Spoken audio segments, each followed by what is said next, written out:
de volta com o BPM Cast, esse programa que traz entrevistados tanto no campo da política como também da cultura, e você acompanha não só pelo nosso canal do YouTube, mas também pelos canais de podcast, o Spotify e outros canais de podcast aí da internet. É um prazer estar de volta. Esse é o nosso programa 01 dessa edição especial de Natal, e o nosso convidado também é pra lá de especial. Especial não só pela questão pessoal, né, em relação à minha vida, mas também você vai ver daqui a pouco quem é que está conosco. Enquanto você não mata a curiosidade, se é que você já não viu aí na divulgação, queremos pedir a você que você se inscreva no nosso canal se você ainda não é inscrito, dê o seu like, o joinha, e também compartilhe aí nos grupos de WhatsApp com os seus amigos, com os familiares,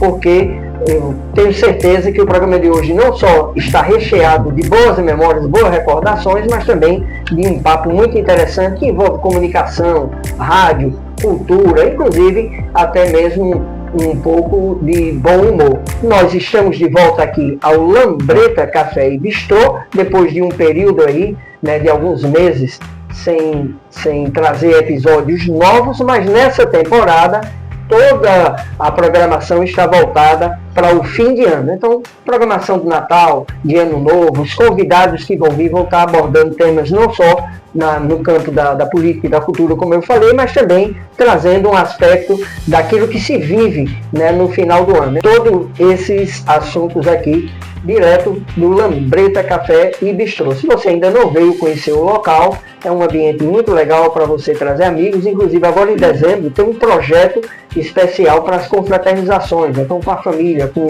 a sua escola, a sua igreja, a comunidade, grupo de amigos, empresários. Então tem uma proposta diferenciada para esse tipo de programação. Tem no espaço, você vai ver daqui a pouco no vídeo, né, tem um espaço agora para música ao vivo, e o ambiente é muito aconchegante, traz boas recordações e também é um ambiente próprio para você vir com quem você ama, com quem você gosta, desfrutar desse ambiente aqui muito legal. O convidado de hoje é Jaelcio Tenório, e pela primeira vez na história, a não ser que ele me contrarie, mas na minha lembrança, pela primeira vez, a gente está sentado em lados opostos, né? Porque eu comecei, acho que em 85, foi na década de 80, né? Quando ele estreou no rádio, eu fazendo a produção do programa, ficava sempre do lado de cá, né? E ele como entrevistador, comunicador.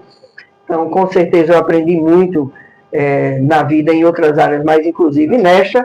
E hoje, pela primeira vez, eu estou tendo o prazer de entrevistá-lo, né? A gente mudou de lugar. Um amigo, inclusive feito irmão, né? Como diz na palavra, é uma amizade aí que a gente contava, eu não conto mais, mas eu acho que chega a 40 anos agora. Eu acho que passa um pouquinho, né? Se passar é pouca coisa, mas passa. E a gente vai bater um papo legal, mas eu quero deixar já esse espaço já aberto de início, para você também dar as boas-vindas ao nosso internauta, ao pessoal que acompanha o blog e quem está nos acompanhando neste momento pela internet. Bem, gente, é um prazer aqui estar ao lado de Paulo Laíus, conhecendo esse espaço maravilhoso, Lambreta Café, que coisa linda, coisa fabulosa. Inclusive já disse que vou trazer a família para cá, a Sani, Fernandinho, a Duda, que está chegando agora de São Paulo, para conhecer esse ambiente. Eu fiquei, assim, muito feliz de poder...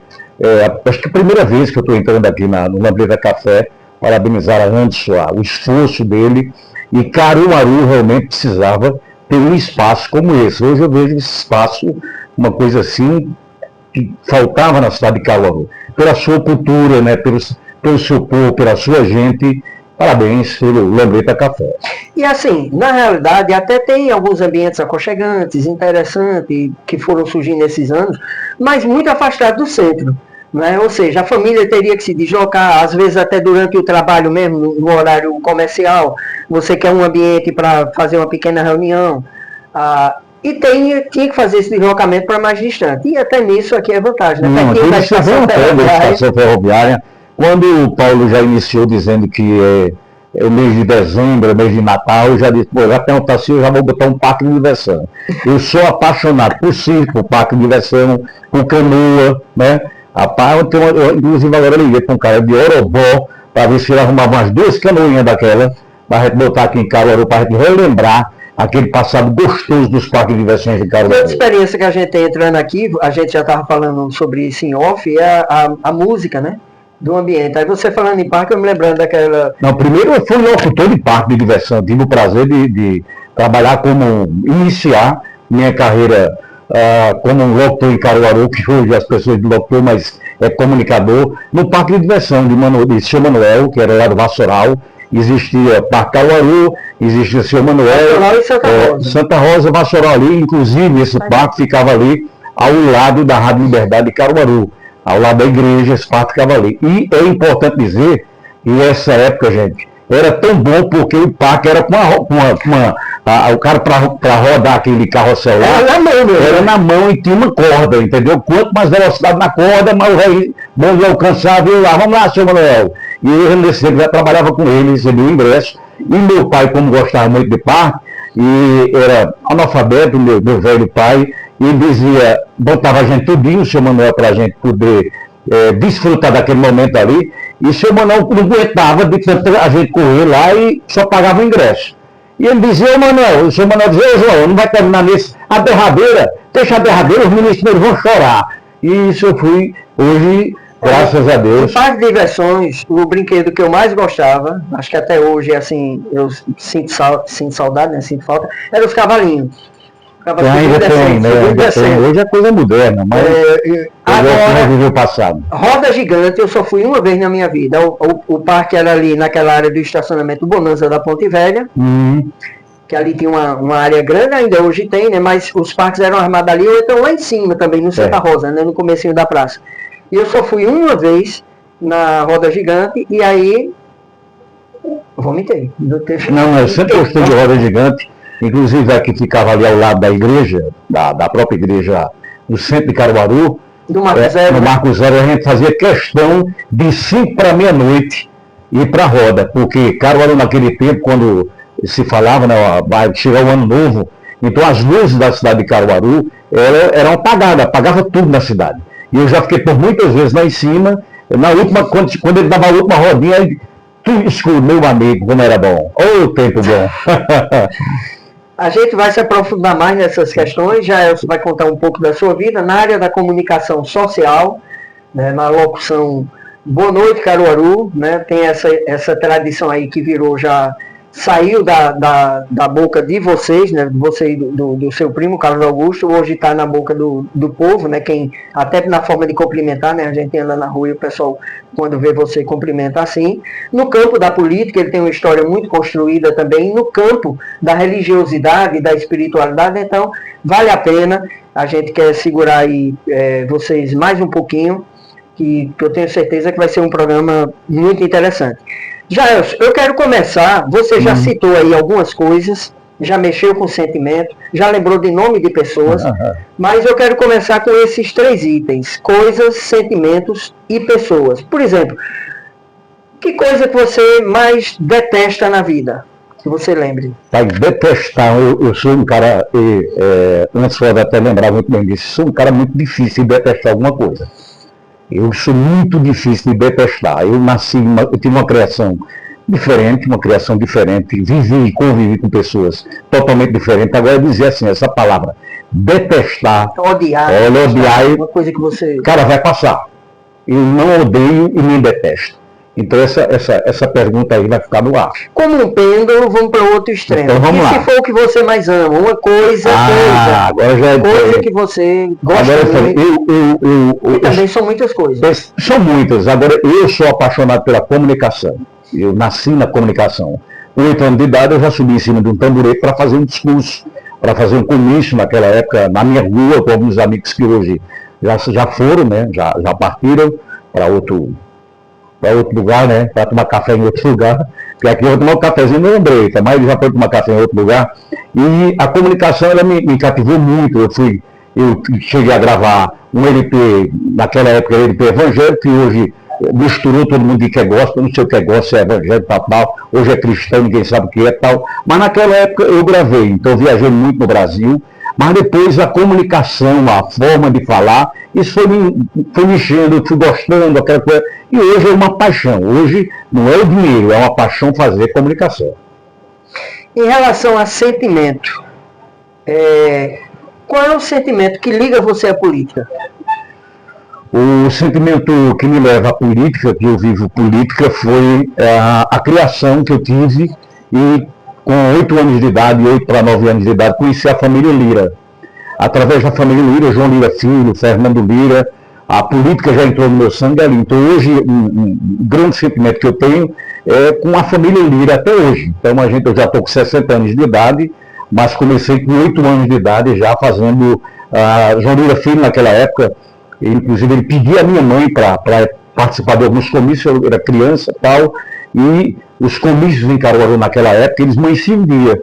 E o que eu podia levar para casa é que ele me dava um pacotinho de cocada ou de doce, eu ficava fantástico, era muito gostoso, era muito bom. Então, não é que eu ganhava minha mãe com aquilo ali, mas, mamãe, o seu João Lira Filho mandou aqui um docinho e tal, porque era a paixão que eu já tinha pela política desde pequeno.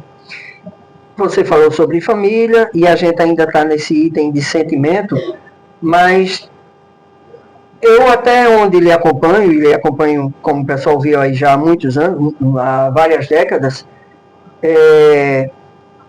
qual o sentimento que você tem em relação à família, no caso a sua família? Porque eu sei que você é muito apegado à família, papai, mamãe, a esposa, os filhos, mas se fosse escolher uma palavra, né, é sentimento de quê? Gratidão a Deus, porque família hoje é a maior base que a gente pode ter na vida, é a família. Então eu vivi uma família muito pobre mesmo. A minha família era tão pobre que mamãe era costureira, imagine a pobreza. E naquele tempo a camisa que a gente tinha, como era 6, 4 homens e 2 mulheres lá em casa, ela comprava, que vocês não vão entender lá em casa, mas antigamente, se vocês conhecem o que é mosquiteiro, o tecido é aquele ali, era Volta ao Mundo o nome do tecido, era mosquiteiro hoje que a gente usa por conta das muriçocas. Ela media um palmo, cortava, botava 2 botões numa camisa, fazia aqui, um ficava para cima, ficava para baixo, porque era uma coisa muito pobre. Então isso me dedicou muito à família, a meu pai, a minha mãe, meus irmãos, e hoje eu tenho 2 filhos maravilhosos, uma esposa maravilhosa, 33 anos de casado, e é honroso respeitar e amar como eu amo a minha família. Eu vou lhe perguntar sobre outro sentimento, mas só daqui a pouco, depois que você experimentar. Caramba, eu estou aguardando. Estou aguardando aqui. Tomar minha água para tomar meu café, lembrete. E também está fazendo história hoje, pela primeira vez, a gente está sendo servido pelo próprio Anderson, viu? Cara, isso é um prazer, né? Você já é amante do café, você já sabe para que serve a água. Maravilha. Tá aqui, ó. Rapaz, a gente tem que sair daí, né? A mariolazinha, o doce. Coisa maravilhosa. Esse é o tradicional. Esse daqui é o coá, que é um método pernambucano. É uma filtragem que você vai tentar extrair um pouco mais da nota sensorial do café, que o café da gente, a nota sensorial dele é de bolo e chocolate. Que coisa, né, rapaz? Vamos dar uma provada aqui logo, né, Paulo? Eu ia aqui para essa xícarazinha maravilhosa. Para não deixar fogo. É um sentimento, o meu tá chegando ali, é um chá. É um chá. Saboroso. O meu é chá, rapaz, saboroso.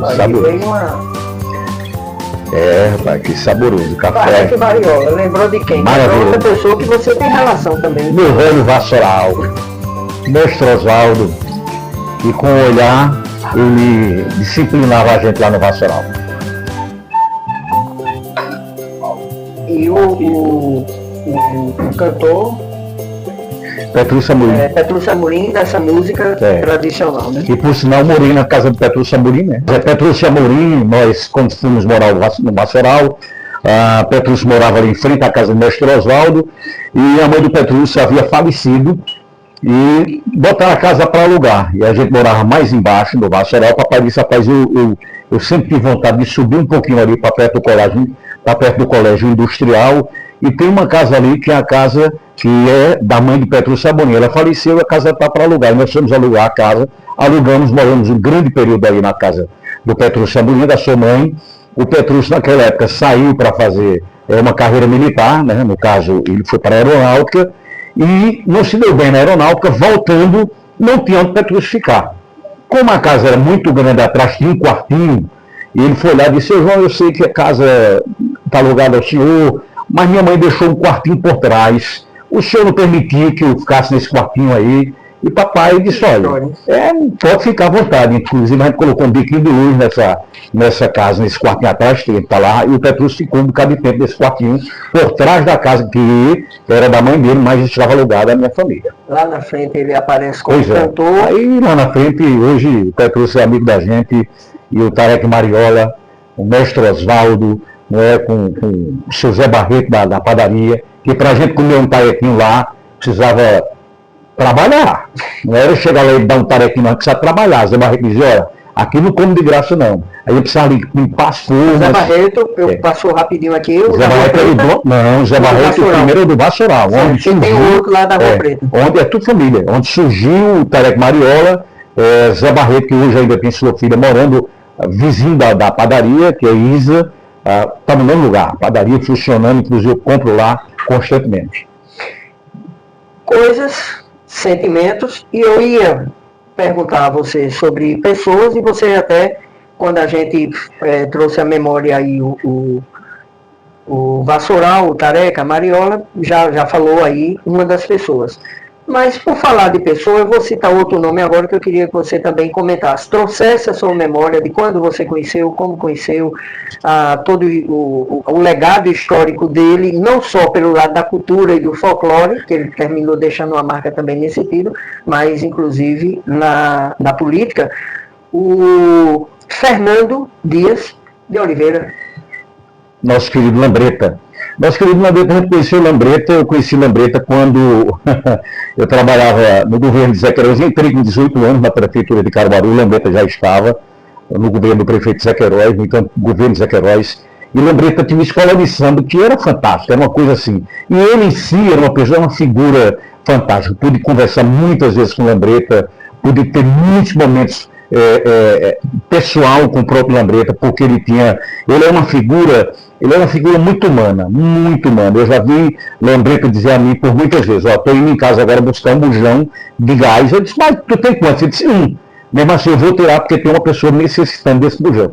E eu dizia: rapaz, como é que o Lambreta é desse jeito? Tanto é que a prova... Isso não é folclore, não, isso é realidade. Tanto é que ele trabalhou com a gente no departamento de limpeza de Caruaru, tinha uma paixão pelas pessoas, né? E hoje a cidade de Caruaru ainda respeita esse nome, muito respeitado. Todo mundo de Lambreta foi um apaixonado. Era um cara muito pobre, mas era um cara apaixonado pela pobreza, pelas pessoas que eram pobres que estavam ao redor dele. Muitas vezes o cara dizia: Lambreta é vereador, eu não vejo Lambreta com nada, eu não tenho um carro bom, não tenho nada. Aí ele dizia: rapaz, como ter? A única coisa que ele tinha, que a gente podia relembrar agora, era um bolso, uma camisa, todas as camisas dele tinham bolso, e a quantidade de papel que existia dentro do bolso de Lambreta, olha só, quem sabe era nós que convivia com ele, porque era tudo pedido. Era pedido de uma metralha, era pedido de um bujão, era pedido de papel de luz. Olha, o bolso, quando ele tirava, era uma coisa impressionante. Então, quando o Lambreta recebia o seu salário como vereador, podia ter certeza, se você precisasse que ele pagasse um café no outro dia, ele não tinha mais dinheiro. Ele era doado. Tanto é que hoje a gente vê esse sentimento da cidade de Caruaru ainda e o respeito quando se trata do nome de Lambreta. João Tenório da Silva. João Tenório da Silva foi meu mestre, meu velho pai, que eu cuidei até o último dia de vida dele. Foi um dos primeiros que teve Covid em Caruaru, na época, e eu fui o último a vê-lo, né? A levá-lo ao hospital, a pegar ele em casa no dia que ele adoeceu, 18 de agosto, vai fazer 4 anos, né? Esse ano, fez 4 anos esse ano agora, foi mesmo no início da Covid. E eu levei ao hospital e fui o último, acho que a última pessoa a se despedir dele, entrando no hospital. João Tenório era uma paixão, era um homem bruto, um homem que não tinha uma leitura, não tinha isso, mas as lembranças que eu tenho dele é do sorriso. Então, o sorriso dele, o sorriso dele, mesmo passando as dificuldades que ele passou, o sorriso dele era uma marca. Até o fim da vida. né? Olha, a gente via ele... Tanto é que eu vou dizer uma coisa aqui, Os olhinhos brilhavam. para dizer a minha mãe que ela, quando ele faleceu, morreu de Covid, e naquela época não podia enterrar, não tinha como fazer velório, tinha que ser rápido. Ele morreu às 10 da manhã, 1 da tarde a gente estava fazendo já o velório, e o médico disse que ele passou 3 dias em coma, já quase em coma, e para dizer que ele tinha falecido, quando ele ligou, ele mostrou uma foto da gente, ele disse, olha, ele morreu rindo. Ele morreu rindo, é uma coisa assim impressionante. Então isso até hoje eu não guardo nenhuma assim, sei lá, nenhuma mágoa, não guardo nada da morte ou da Covid. Não. Porque quando ele disse que ele morreu rindo, eu disse que ele morreu feliz. Estava feliz. Então, meu velho pai, um dia a gente vai se encontrar. Lembrando da família, vamos lembrar um pouquinho de suas origens. Seu João, Tenório e Dona Zezé, eles já nasceram aqui em Caruaru, se conheceram aqui? Papai veio da cidade de um povoado, né? Ele é Bezerros, zona rural de Bezerros, né? Sapucaia de Bezerros. Inclusive, quando ele veio aquele Sapucaia da Gelada, era do amigo dele e tal, ele veio de lá. Sapucaia que era um líquido? Sapucaia, não, Sapucaia é um nome, é um povoado em Bezerros. Um povoado mesmo. É um povoado, então quando ele veio para cá, ele veio numa cangaia de jumento naquela época. Minha avó foi uma das primeiras parteiras de Caruaru, Maria Tenório, no antigo lactário. Ela era parteira e médica, porque naquela época não existia. E meu pai, com 7 anos de idade, que era rindo de família, ele já foi trabalhar em padarias. Então, com 7 anos, ele começou a trabalhar para sustentar 4 irmãs que veio com ele, e até o final da vida foi um homem trabalhador. Então, minha mãe, né, já nasceu em Caruaru, mas meu pai veio de um povoado, de uma cidade de Bezerros. E aqui eles se conheceram. Se conheceram, né? E eu disse, mamãe, como é que a senhora. Como era isso? Ela disse, olha, eu conheci ele na padaria, quando ele era muito bonito na época, né? Ele era chamado de alemão, ele é muito galego, os olhos bonitos, galego e tal, e o povo apelidava ele de alemão. Então, acho que a minha velhinha mamãe, que está em casa agora, fez agora 89 anos, agora dia 5 de novembro, um beijo para ela. Aí viveram ainda 64 anos juntos.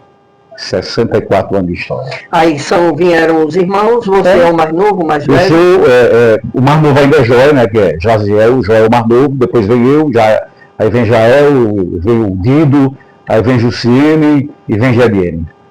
Todos vivos, os filhos? Todos vivos. Sim, né? Tudo vivo dando trabalho. E a sua infância, memórias da infância? Não é possível. Mesmo pobre, porque Caruaru era uma cidade muito pobre, mas minha infância foi uma infância boa.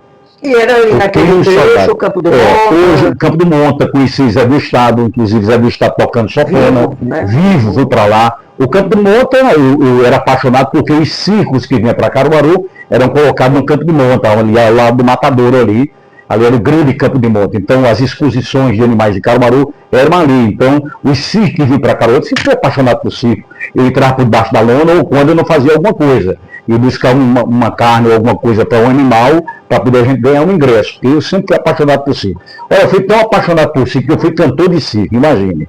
E a música que eu cantei, ainda hoje, quando eu vejo um menino que é irmão de Antônio Silva, ele diz, eu lembro da música que você cantou no circo, J. Limeira. Eu ganhei uma lata de doce, mas imagine, uma lata de doce. Eu cantei Verônica naquela época. Verônica! Até hoje, cantei agora uma sereste essa música.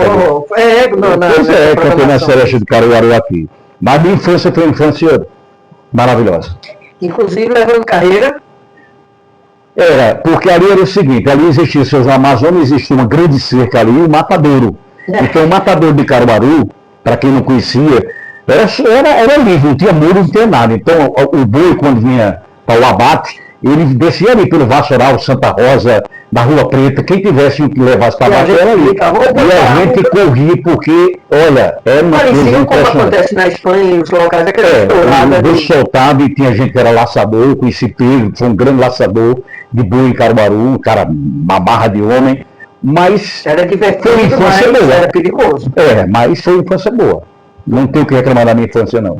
Quando dava enchente no Rio Pujuca, tomava um banhozinho. Meu irmão pulava na enchente do Rio Pujuca, Jardel, ele pulava lá, hoje onde a rodoviária, ali tem uma ponte, ele pulava dali, o pessoal corria na casa para chamar papai e dizia, olha, ele vai passar aqui na Ponte Velha.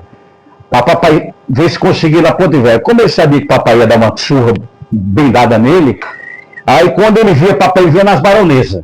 Papai já estava esperando ele, aí ele passava direto e ia sair lá na ponte que hoje foi, a ponte hoje é a Anastácio Rodrigues, foi construída agora há pouco no governo do recém-inaugurada. Então, para papai não dar uma surra nele, mas todo jeito ele levava quando chegava em casa.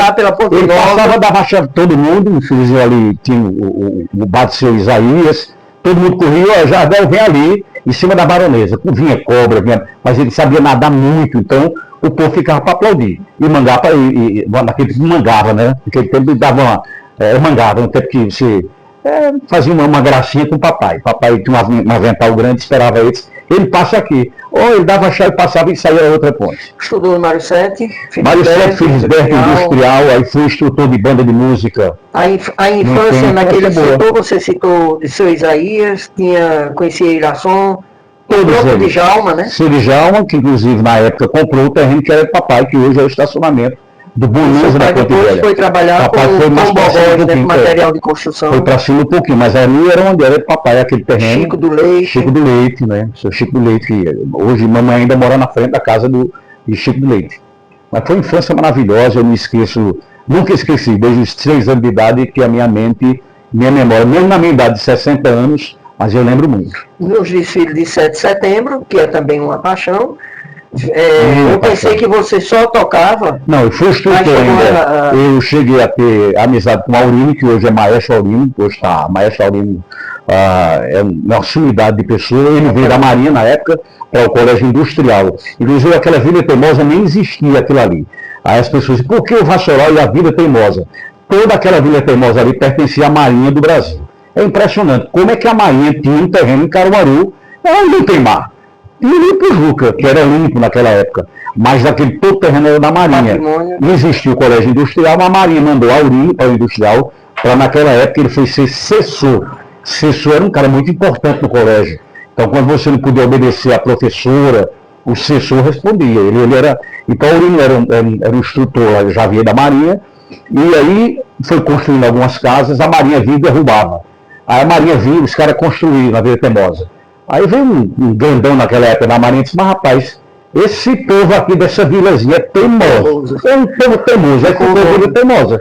Até hoje é uma grande vila, calçada, saneada, tem iluminação. Mas aí dali eu aprendi a tocar corneta naquela época. Fui instrutor do Mário Sete com Aurino, do Felisberto Industrial, aí passei pelo Diocesano de Caruaru, pelo Santo Antônio, e a maior história foi o Santo Inês. Hoje ainda guardo muita saudade do Colégio Santo Inês, Dona Natália, e eu acho que eu passei por quase todas as bandas de escola em Caruaru. Você passou também pela igreja, era muito ativo na sua juventude, inclusive nos períodos de acampamentos e retiros antigos, tinha os chamados sociais, né? Que foi onde foi revelado também o seu talento para atuar como ator, como comediante, como humorista. Engraçado. Com aquela turma toda, né? Mauro, Tamburete, o... Quem me conhece desse jeito assim sabe que eu fui um verdadeiro palhaço. Eu fui palhaço. Eu fui Papai Noel, meu irmão, Papai Noel.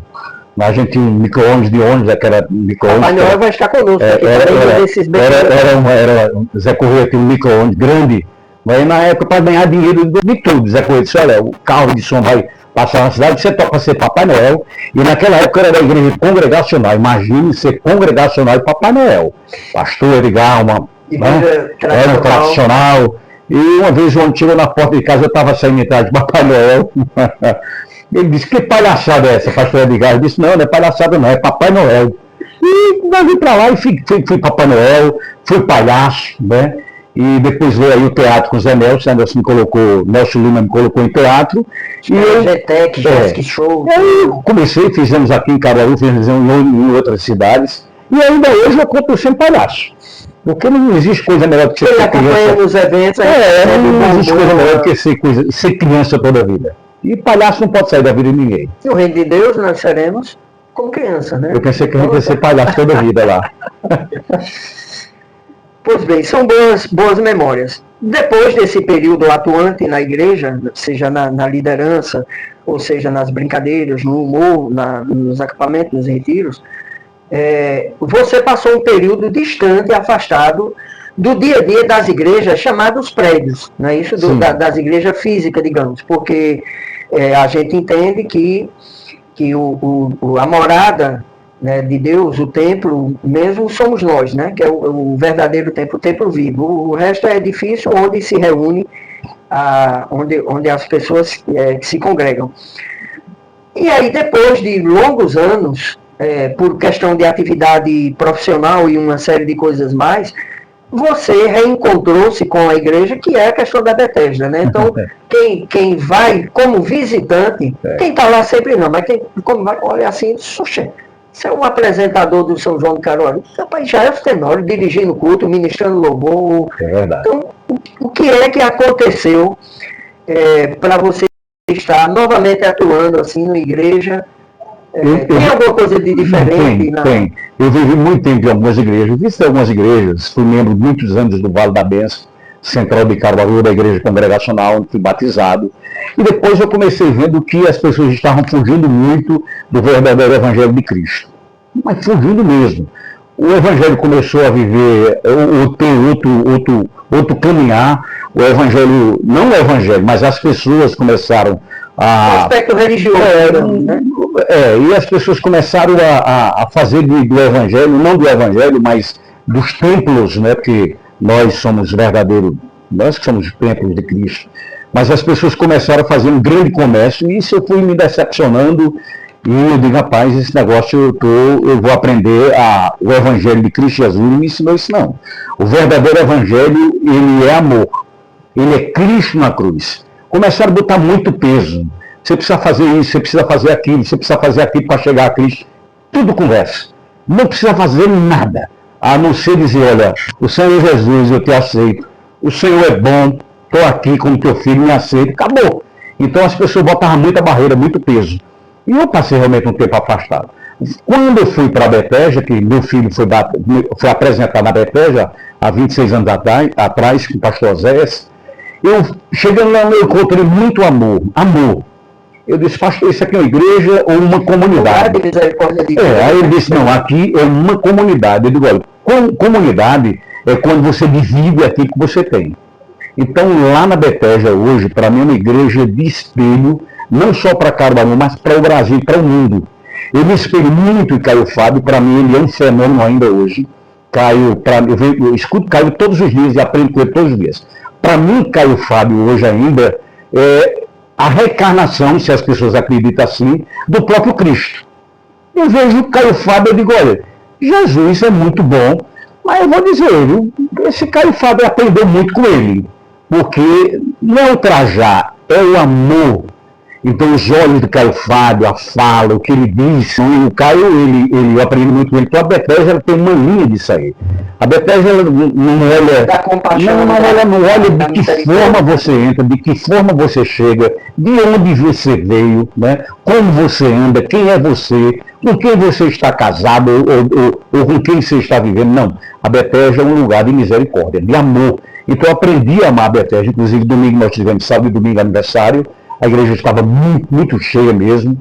Foi uma bênção. E eu me identifiquei, tanto eu quanto Fernandinha, nos identificamos com o amor pastor que a igreja é. Não, às vezes é uma pastor que veio visitar. Muito bom. E a Bethesda hoje é um encanto para mim, entendeu? As pessoas que eu convido quando chega lá, mas por que essa igreja é diferente?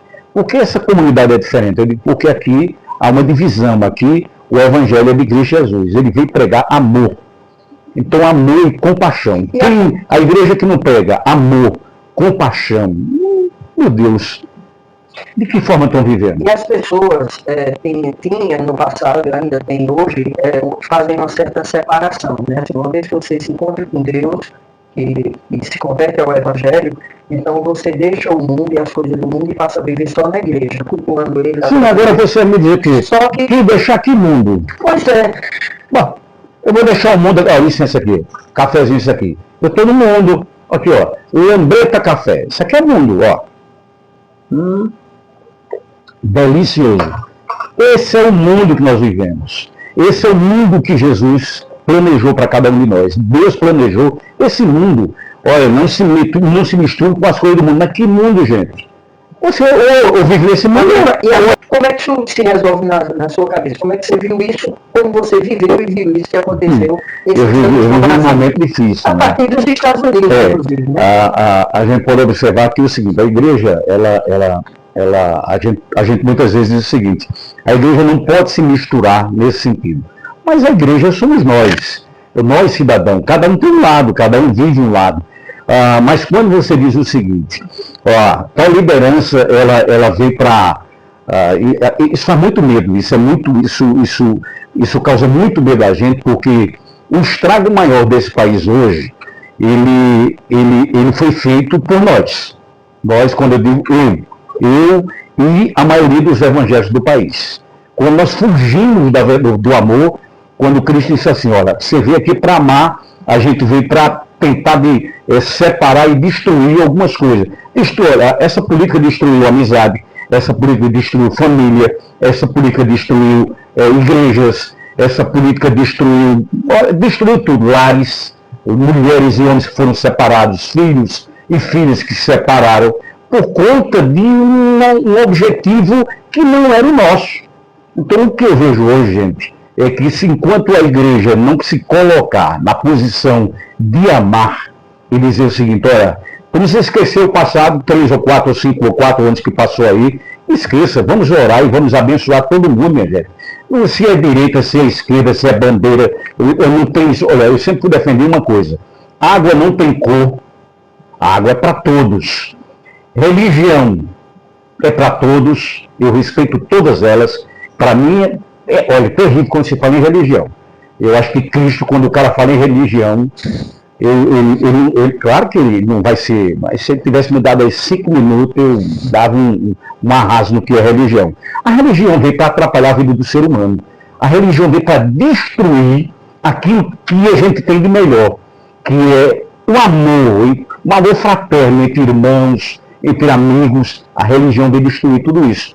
Então chegou o momento da gente esquecer religião e se colocar, se colocar no amor, gente. Olha, não importa a sua religião, fulano é isso, fulano é aquilo. Esqueça, fulano é um ser humano, semelhança de Cristo, de Deus, né? Então, veja eu como um seu irmão, veja ele, esqueça se ele está usando rosário, se ele deixou de usar aqui, esqueça isso. Então, isso é a religião. Né, a afro, né, as pessoas, cara, pelo amor de Deus, não sei o que lá. Gente, eu convivo com todo mundo, convivo bem. Me abraço com essas pessoas, porque eu vejo que ele é meu irmão. É o mesmo Deus. Não, ele prega, não, que ele vai falar em um Deus diferente, que fale. Agora, Deus é único. Então, ele já está dizendo, eu sou. Então, se ele acabou. Então, a religião veio para atrapalhar, Paulo. A religião veio para atrapalhar. Tanto é que hoje eu evito falar futebol, eu sei que tem muita gente que gosta de futebol, eu não sei porque eu não sou muito chegado a futebol. Futebol, religião, política, eu faço o meu trabalho, com amor, mas não discuto isso aí. Respeito o time que ganha, respeito o time que perde, na política da mesma forma, sempre houve esse respeito comigo e vai continuar havendo. Por isso que eu disse, não tem ódio no meu coração, existe amor. Até porque a gente está indo já para a reta final do programa de hoje, e você não esqueça de deixar o seu like, deixar o seu comentário, sugerir, né, algum convidado para esse período de final de ano, né, que é um especial que a gente está fazendo. Hoje temos como convidado o Gerson Senor. Se você ainda não é inscrito no nosso canal, se inscreva. E se ainda não conheceu esse ambiente, esse lugar tão aconchegante aqui em Caruaru, venha e conheça, que é o Lambreta Bistrô e Café. Nessa reta final, Jaelson, ainda nesse campo político, você, inclusive, nesses nomes que eu vou citar, alguns deles são de Caruaru, porque você também passou e conviveu com várias gestões. Né? Gestão A, gestão B, de tal prefeito. Inclusive, serviu ao município nessas gestões diferentes. Né? Mas veja, nesse período de transição que o Brasil viveu, por exemplo, você conheceu o Tancredo Neves. Conheci. Tancredo Neves é uma coisa impressionante. Tancredo veio a Caruaru, nós fizemos 2 comícios, né? Um nós fizemos aqui na Avenida. Na Avenida direta já, né? Nas diretas já. Nós tivemos um que foi aqui na Coletoria e depois fizemos um aqui na Avenida Rio Branco com Fernando Uribe e Tancredo Neves. E esse ombro aqui esquerdo teve o privilégio de Dr. Tancredo Neves, e ele descansar, estava muito cansado, pediu licença. Ele disse: eu posso colocar meu braço aqui? Eu disse: pode colocar, doutor Tancredo. Ele estava ao lado de muita gente importante naquela época, E uma inclusive multidão, né? Glória Pires. Teve algumas figuras que eu lembro, Fernando Lira, muita gente boa, artistas, né? E eu pedi um autógrafo a ele, inclusive eu passei acho que 20 anos com esse autógrafo, inclusive eu plastifiquei e sumiu esse autógrafo, Dr. Tancredo Neves. Fiquei tão triste quando sumiu, mas tive o prazer desse ombro aqui esquerdo, desse braço esquerdo, ele passar 15 minutos, enquanto ele era chamado, naquela época, o Rui Lira, que era o locutor, para que ele pudesse fazer o seu discurso, ele pôde descansar um pouquinho ao meu lado.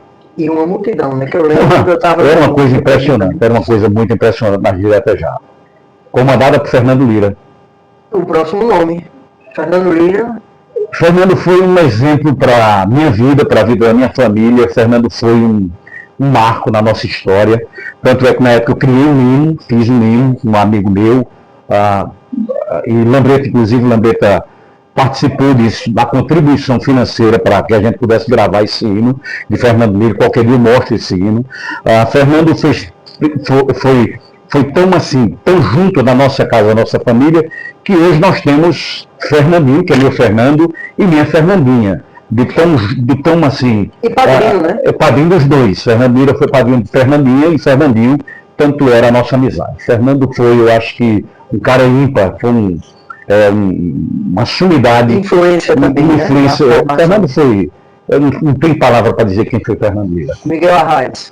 Arraes, eu tive a oportunidade de conhecer Miguel Arraes, quando ele chegou do exílio, aqui, passando por Caruaru aqui, parecia que era, naquela época existia as grandes procissões com o Frei Damião, eu acho, naquela época, Miguel Arraes ganhou com o Frei Damião em Caruaru. Conheci o Frei Damião.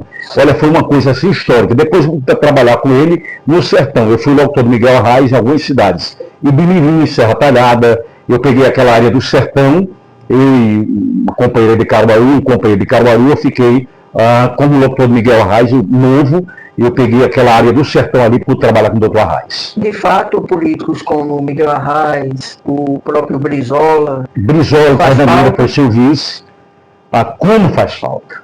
Com políticos sérios, políticos que o que falavam a gente acreditava. Hoje é impressionante quando chega um senador, um deputado, um governador, parece que está chegando, não sei... As pessoas não têm mais aquele respeito, mas antigamente, quando se chegava um deputado federal, um senador, um governador, era uma coisa assim absurda. Então eu pude trabalhar com Miguel Arraes, fui locutor por 2 campanhas de Eduardo Campos, né? Eduardo Campos está aqui na lista. Eduardo Campos, ele era tão importante, era um cara tão, sei lá, um cara, gente do bem, que se, por exemplo, ele conhecesse antes, e ele visse antes uma vez só. Você diz: olha, esse aqui é fulano de tal, Paulo Nails. Se ele te visse depois de 6 meses e você entrasse numa sala com ele e dizia: ali vem Paulo Nails. Era uma coisa assim, era uma máquina. Então eu convivi com o Eduardo muito tempo mesmo. Eu não sei se você chegou a acompanhar alguma caravana da cidadania, mas certamente também você chegou a conhecer o Lula. Olha, Lula, eu pude estar com ele as 3 ou 4 vezes, pessoalmente. Uma, o Fernandinho se emocionou, porque foi aqui no Grande Hotel, eu fui apresentar, mais pertinho. Já mais perto, e Fernando Lira queria conhecer Lula. Eu pude entrar nessa data lá e pude colocar Fernandinho, meu filho, para conhecer Lula. E eu acho que eu tive 5 ou 6 vezes que eu tive a oportunidade de estar próximo, conversar com ele, né, e tive esse prazer de dizer o seguinte: o cara sair do Nordeste e mudar esse mundo, esse país, esse mundo da gente aqui, o Brasil, que é o mundo, esse país, é algo de Deus. Algo de Deus. Não tem outra palavra. Lula foi uma espécie de um enviado de Deus. João Lira, ainda hoje a gente se encontra e a gente brinca muito, porque eu comecei com Queiroz na prefeitura, com o prefeito Queiroz, com 18 anos, e depois passei por João Lira Neto, bom mandato com João Lira Neto, depois fui ser assessor de João na Assembleia Legislativa, e fui também assessor em Brasília de Fernando Lira, voltei com Raquel, depois de Raquel fui com Rodrigo, cheguei a estar vereador mais de um ano em Caruaru, fui líder de governo do prefeito Zé Queiroz, inclusive Bruno Lambreta, que é meu amigo, que hoje é presidente, merece onde está o cargo de presidente na Câmara de Vereadores, um cara muito comprometido com isso. O Bruno foi meu parceiro lá como vereador, e o João Lira, o João ainda é um cara muito legal, eu considero o João um cara muito, muito político, muito ético nesse sentido, e eu aprendi muito com isso. Como eu estou aprendendo hoje, ainda estou hoje no governo de Rodrigo Pinheiro, tenho aprendido com o jovem, porque eu fui também com o pai dele. Aproveitando o Rodrigo Pinheiro, então. Eu pude trabalhar com o pai dele, Pinheirão, que era muito meu amigo. Pinheiro era aquele cara valente, ao mesmo tempo era uma manteiga, era uma coisa impressionante. O Pinheiro dava um grito, você dizia que ele ia acabar. Brincalhão, ele dava um grito, você pensava que ele ia acabar com tudo, daqui a pouquinho era só aquele aurofaro, aquele que ele fazia, né?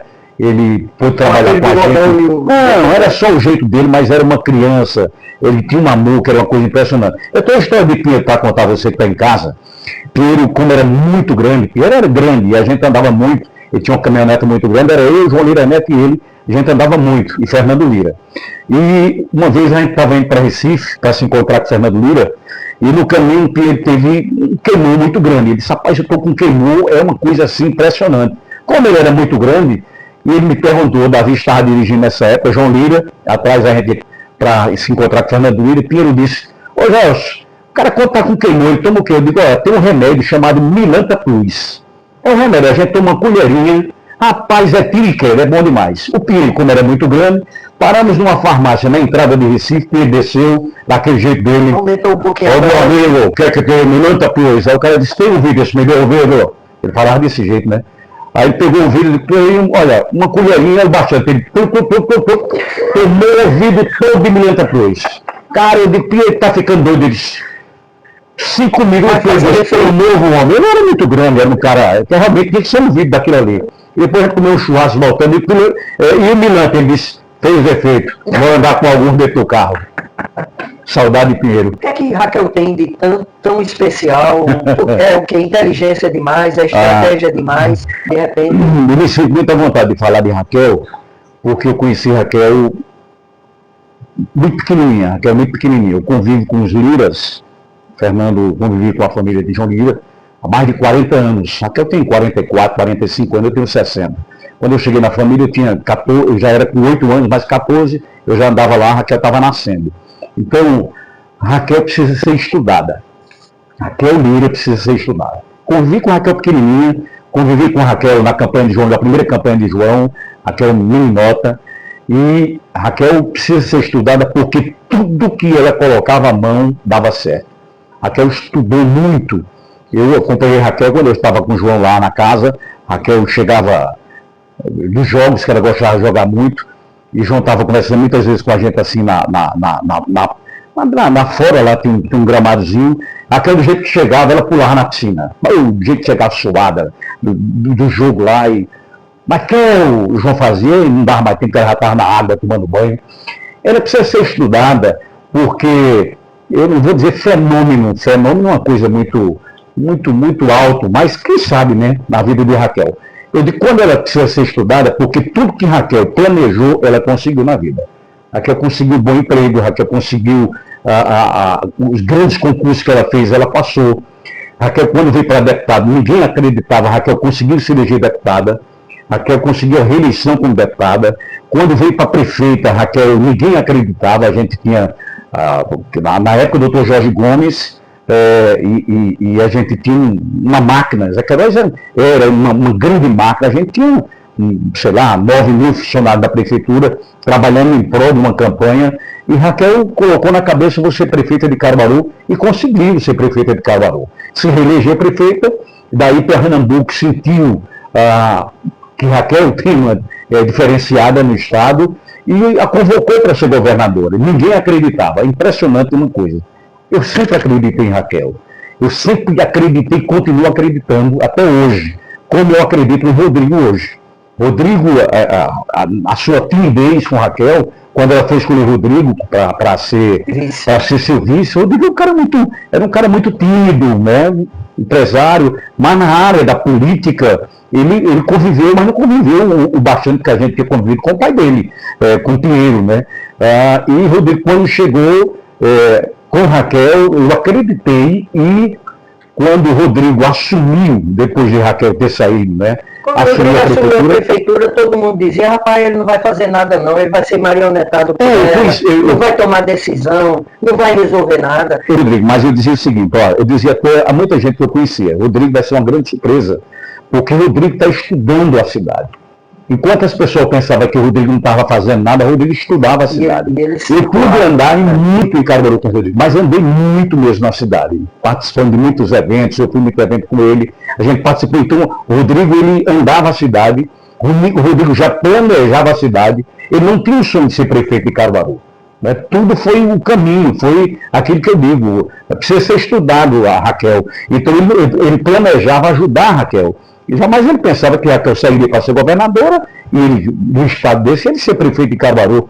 Mas quando ele assumiu, a história é o seguinte, cara, Rodrigo, isso é um meninão, cara. O cara é um boêmio, esse cara não é nada, pelo contrário, o Rodrigo tinha estudado a cidade. Então, quando o Rodrigo assumiu com 30 dias, nós observamos que a cidade já tinha outra visão do que era Rodrigo como prefeito. E nós vamos ter outra visão do Rodrigo agora em 2025. O Rodrigo está preparadíssimo para cuidar dessa cidade. Estava conversando com antes. E antes também disso, o Rodrigo realmente está preparado para cuidar dessa cidade. Viu que foi difícil a gente identificar a paixão de Jaelson, né? Jaelson apaixonado. Primeiro a gente teve... não estou falando no São João de Caruaru, que é a minha paixão. Grande São João de Caruaru. São João, os palcos, as experiências. Alô, Caruaru. Né? Inclusive o Alô Caruaru, que hoje é dito pelo meu primo, Carlos Augusto, quem criou o Alô Caruaru, o Alô Caruaru fui eu. Eu criei, naquela época, o secretário de comunicação era Hélio Júnior. E ele disse, Gelson, por que você não... Como é que se diz? Vai lá no cartório e coloca Alô Caruaru. Então, faz registrar Alô Caruaru. Eu digo, não precisa disso não. Aí Carlos veio e ficou com Alô Caruaru e eu comecei a dizer boa noite Caruaru no palco do maior São João do mundo. E aí, quando as pessoas me encontram na rua, e aí, no palco do maior São João do mundo, vem aí com vocês, vem aí.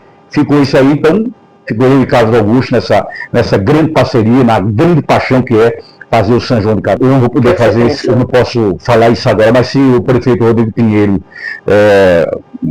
qualquer dia desse aí, pudesse me chamar para a gente conversar sobre o São João de Caruaru, eu tenho algumas ideias nesse sentido. Hoje nós temos, claro, hoje nós temos um grande mesmo presidente da Fundação de Cultura, que é Erlo Cavalcante. Para mim foi acertado, o cara vive cultura, o cara tem amor pela cultura e tem amor pelas pessoas que procuram ele. Que não é fácil conciliar o técnico com o político. E olha que você sabe você sabe que eu vivo Fundação de Cultura há 30 anos. Eu vi Fundação de Cultura há 30 anos, passei por muitos prefeitos. E colaborou com várias gestões, ali na eu conheço o que é São João de Caruaru. Dos gestores de cultura, diretor, presidente, vice-presidente, você sempre está... A paixão do São João de Caruaru nasceu no Vassoural, porque, para quem não lembra, as pessoas lembram que o São João começou na 3 de maio, não foi 3 de maio. O São João de Caruaru começou no Vassoural com o mestre Oswaldo, gente. A gente tem que entender isso. Depois do Vassoural, veio para 3 de maio com as irmãs Lira. Mas começou com a palhoça no Vassoural, cantava nessa palhoça a Cisão, os grandes cantores, Camarão, começou lá no mestre Oswaldo, ele retirava as máquinas, em cima ele tinha um sope, nesse tempo tinha um sope, as bandas ficavam lá em cima, a banda do Batista, inclusive o filho do mestre Oswaldo Batista, a banda dele esse ano faz 50 anos. A banda do Batista esse ano completa 50 anos. Então, 50 anos, eu conheço a história do São João de Caruaru. Considerações finais, os agradecimentos, e prepare aí, porque você vai encerrar o programa também já deixando uma mensagem para o público, né? Tá vivendo... Primeiro, Paulo, agradecer a Deus, e primeiro, sobretudo, eu sou grato a Ele em tudo, Ele é o autor e consumador da fé. O Senhor é tudo em minha vida, eu conheço, eu sou um grande milagre de Deus, eu sou um milagre, minha família é um grande milagre de Deus. Quero aqui parabenizar nosso Antes Lambretinha por esse espaço maravilhoso. Eu já prometi, vou trazer minha família para cá. eu vou vir para cá para a gente tomar um café, e disse que não só é café, aqui tem almoço, aqui tem janta, aqui tem de tudo. É bistrô, uma coisa legal, e eu vou trazer a minha família para cá, eu quero passar um tempo aqui, até vendo, é lindo, o espaço é lindo, lindo, eu quero parabenizar ele, o esforço, eu conheço o Anderson Lambretinha há muito tempo, sei da honestidade dele, sei do caráter dele. Se destacou como servidor público, né? Muito grande, sei o trabalho que ele prestou ali na feira de Caruaru, então é um cara que merece onde chegou. Então tudo isso que está acontecendo na vida dele, propósito de Deus, então que Deus continue abençoando a vida dele. Pois bem, e que mensagem agora você deixa para o público que está nos assistindo? Vocês que estão em casa, que estão andando, para um pouquinho, essa correria, tudo isso passa, né? Isso é ilusão da vida da gente.